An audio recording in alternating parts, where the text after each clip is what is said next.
السلام عليكم ورحمة الله. بسم الله والحمد لله، الصلاة والسلام على خير خلق الله.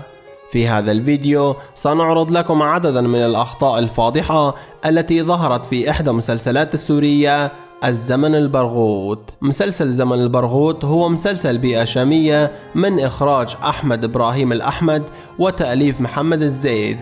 طبعا تم عرض هذا العمل في عام 2012. إن مسلسل زمن البرغوث هو مسلسل بيئة شامية يتناول عمل مراحل من التاريخ المجتمع السوري فيما بين عام 1915 إلى عام 1926، وهي وقت خروج العثمانيين من دمشق واحتلال الفرنسي لسوريا، ويعرض أحوال المجتمع السوري حينها إلى قيام الثورة السورية الكبرى، وقصة أهالي حارة العياش الذين يحبون ركوب الخيل والفروسية، طبعا بمشاركة نخبة من الممثلين السوريين مثل رشيد عساف وأيمن زيدان وسلوم حداد ومهيار خضور وصباح الجزائري، وإلى قائمة لا تنتهي من نخب الفنانين. أعزائي المشاهدين، أحيطكم علما بأن ذكري لهذه الأخطاء ليس تقليل من قيمة العمل أو الفنانين، بل من باب الترفيه، وأيضا من أجل أن تقوم بإعادة مشاهدة هذا العمل الرائع مرات ومرات. قبل البدء ضع إعجابك على الفيديو واشتراكك في القناة، سأكون لكم من الشاكرين إن شاء الله. خطأ الأول في هذا المشهد، وتحديدا بعدما العساكر العثمانيين أخذوا وضاح من أجل خدمة العسكر، نلاحظ بعدها أن نساء حارة العياش جالسين في بيت أبو وضاح، ولكن ما لفت انتباهي هو أنه توجد منفذ أو بما يسمى بريز كهرباء على يسار أم أدهم، وهذا يعتبر من الأخطاء الفاضحة. الله يعين أم وضاح وأبو وضاح، صدقوني إنه مصيبتهم ما لها قليلة. خطأ الثاني في هذا المشهد، وتحديدا في دكانة أبو صفوان، كلنا كنا نعلم بأن أبو صفوان كان حلاق الحارة، ولكن في إحدى المشاهد الذي كان أبو صفوان يحلق لأحد الذبائن نراه قد جرحه، والمشهد الذي أثار غضبي أنه يضع الشاب في فمه ومن ثم يضع على جرح العالم.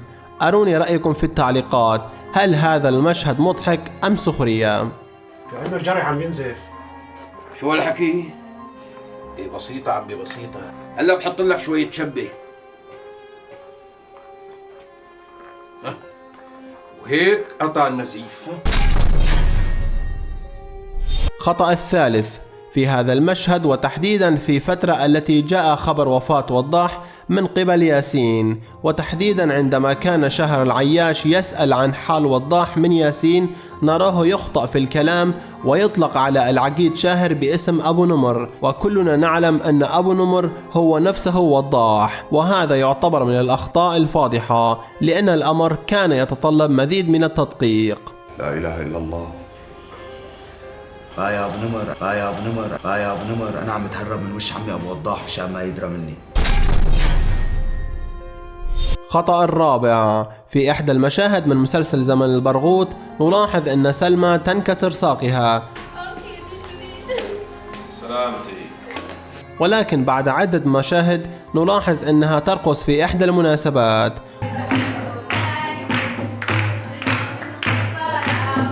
ولكن بعد عدة مشاهد نراها مستلقيا على الفراش لأنها ساقها مكسور، وهذا يعتبر من الأخطاء الفاضحة، لأن الأمر كان يتطلب مزيد من الاهتمام. يا رجلي. خطأ الخامس، وأيضا في إحدى المشاهد من مسلسل زمن البرغوث، نلاحظ اجتماعا لرجال حارة العياش وهم يتحدثون عن أمور الحارة، ولكن ما حدث في الأمر نرى أن الشيخ الحارة يقول: والتمس لأخيك 40 عذرا، وهذا يعتبر خطأ فاضحا، لأن الحديث الصحيح هو والتمس لأخيك 70 عذرا وليس 40. والتمس لأخيك 40 عذرا، 40 عذرا، ولا يكلف الله نفسا إلا وسعها.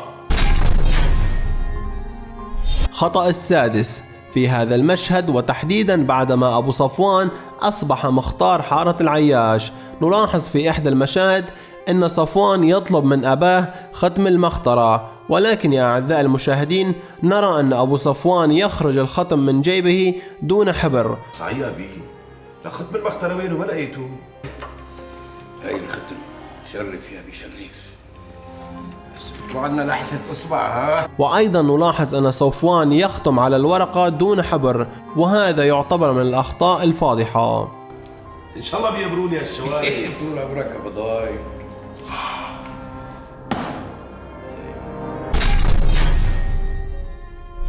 خطأ السابع: بعدما صفوان نهب جميع أملاك أبو وضاح في غيابه، رأى أن يستولى على أملاك رويدة بعد أن هربت من بيت أهلها.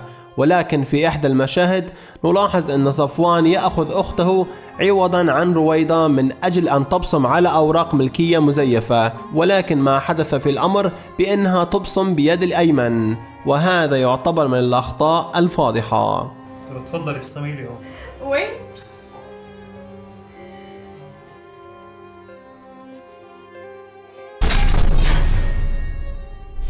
خطأ الثامن: في هذا المشهد وتحديدا بعدما اتصاب وضاح، حينها نلاحظ أن إحدى خادمات الكنيسة تقول بأنها جرح عميق وكأنه في رجله رصاصة.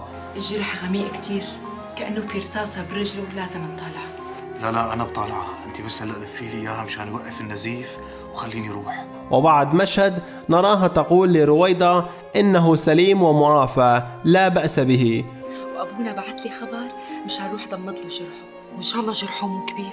لا الحمد لله، الرصاصة شحطة برجله، الله تلطف فيه. وأيضا بعد لقاء وضاح بزوجته رويدة نراه أنه يقبلها ويحضنها. يا روح يا روح.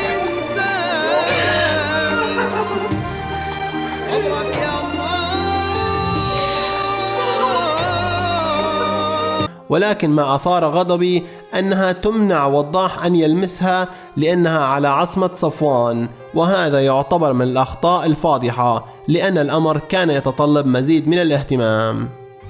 لا وضاح لا تلمسني. رويدة شو بكي؟ جوزك على سنة الله ورسوله؟ لا لك شلون لا؟ شو بكي رويدة؟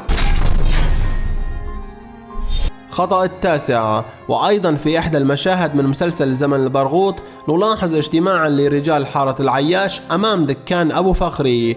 نلاحظ أنها فتاة تمر خلف أبو نجيب ولم تكن حاطة الغطاء على رأسها، وهذا يعتبر من الأخطاء الفاضحة. فكرناك عم تفكر بالخناقة اللي صارت بالحارة. الخناقة؟ شو دخلني أنا بالخناقة؟ ينباعوا بالعزا إن شاء الله يتحرقوا. أنا كل شغلتي